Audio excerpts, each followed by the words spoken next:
The weather outside truly is frightful, but thankfully there is no place to go.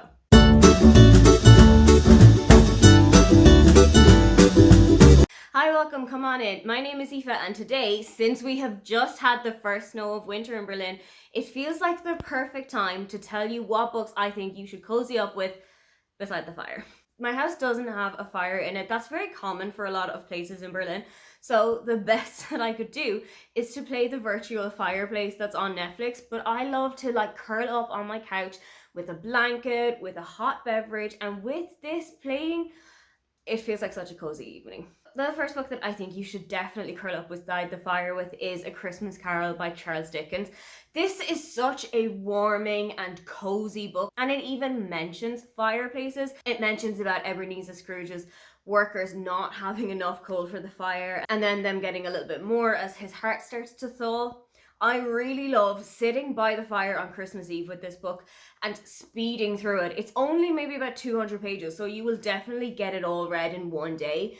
And it tells the story of Ebenezer Scrooge, who is super miserly, hates Christmas, hates everybody, will save every single penny that has come his way. But on Christmas Eve night, he is visited by the ghost of his former partner at work, Jacob Marley, who tells him that unless Scrooge changes his ways, he is doomed to spend the rest of his life alone and spend his days in the afterlife basically caught up in chains. Throughout the night, Ebenezer Scrooge is then visited by three ghosts of Christmas past, present, and yet to come, and they show him what his life has been like, what his life could be like, and what kind of a path he is finding himself on at the moment. I absolutely love sitting down on Christmas Eve, reading this book either as an audiobook, I have found the perfect narrator for it, or to read it as the paperback that I have in my parents' house, and then going onto Disney Plus and putting on a Muppets Christmas Carol. It is my absolute, this is Christmas Eve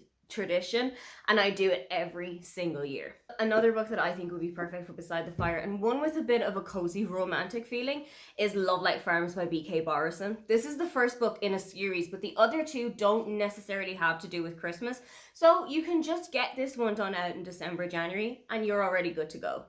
This is about Stella, who has applied to a Christmas tree farm competition, but in her application has actually said that she runs this with the help of her boyfriend.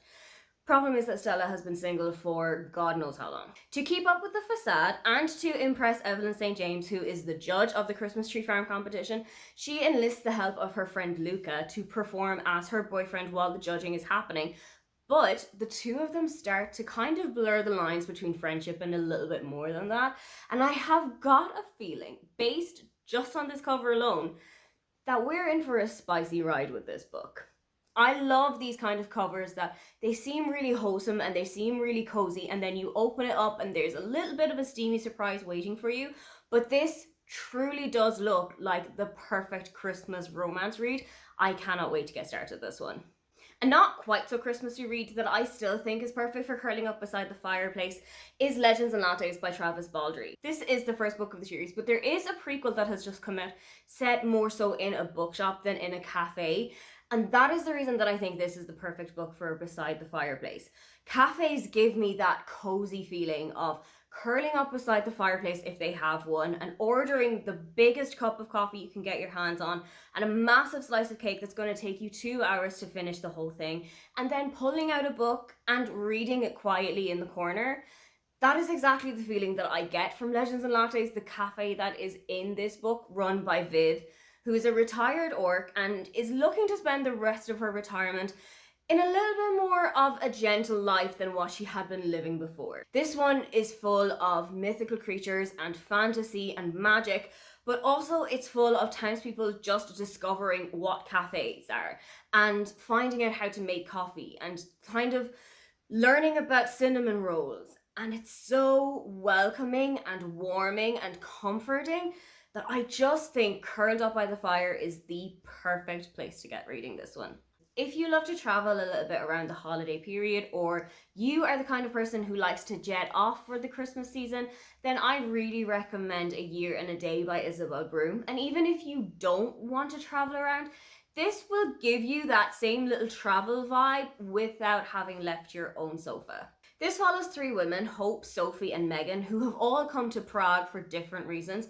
Megan is on an assignment with her best friend Oliver, and it turns out that the charm of the city might be evolving their friendship into something a little bit more.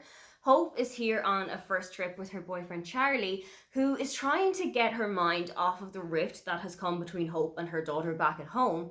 And Sophie is here trying to count down the hours until her boyfriend Robin joins her. But with every single one of these three women, as they meet each other and as they get to know each other, you discover that there are a couple of things that all three of them have been keeping hidden. I love Isabel's work. I absolutely love reading her books. And this is maybe her second or third book, but it's already such a strong offering that I have a feeling if you've loved this one, you have got an entire back catalogue ready at your fingertips. If sitting by the fireplace and curled up with a book gives you kind of a fantastical feeling, then I think you should definitely check out Before the Coffee Gets Cold by Toshikatsu Kawaguchi. There are now 4 books in this series already translated into English. I think he is writing a 5th one at the moment, which at the moment would only be available in Japanese. But I think this is the perfect cafe to escape into. Much like Legends and Lattes, but with a little bit more of a magical side to it. This is based in the cafe Funicula, which is in a tiny little alleyway in Tokyo. You go into the cafe and you wait for a chair to become free at one stage every 24 hours. When this chair is free, you can sit there, you order a cup of coffee, and you can travel in time to visit somebody who has already been to the cafe that you feel you have unfinished business with. Maybe you want to say goodbye to them, maybe you want to tell them something that you never got the chance to. Whatever the reason that you want to travel to see them, you can go spend some more time with them, but you have to come back to the present day before the coffee that you've ordered gets cold. There are a couple of other rules and there are a couple of other stipulations that are explained along throughout the process of these books, but they are so comforting, they are so warming. All of the books have about 4 connected stories into them. All of them are under a pretty similar theme, and I absolutely love this series. I didn't expect to love it as much as I would, because it's a little bit out of the roadhouse of what I usually would read, but it just encapsulated me so much that I think Curled Up by the Fire is the perfect place to experience it. Another one that is absolutely perfect for reading by the fireplace and even could work as a coffee table book is The Boy, the Mole, the Fox and the Hound by Charlie Maxey. This book is completely stunning. It is a picture book and it has some absolutely beautiful illustrations in it. I am completely blown away by it every single time that I open the pages of this book. It has some inspirational quotes in it that you can dip into and back out of whenever you are feeling a little down, whenever you just need a little pick-me-up.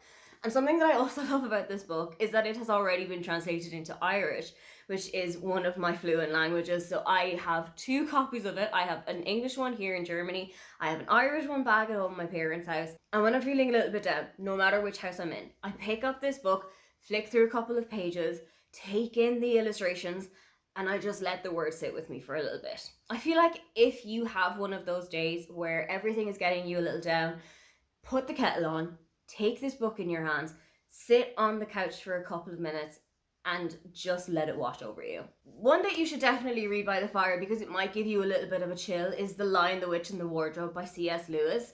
Depending on how you see the series, this is either the first of the series or the second, depending on if you read it in chronological or in publication order. This book follows the 4 pensive children, Peter, Lucy, Edmund and Susan, and their adventures into Narnia, a magical place which is found behind the wardrobe of a house of one of their uncles. Lucy is the first to discover it. She goes and rummages in the back of the wardrobe while she's playing hide and seek with her siblings, and while she is there, she finds the land encaptured in a complete blanket of snow, because it turns out that the White Witch has put a spell on the entire land of Narnia, so everything is bathed and encloaked in snow for centuries.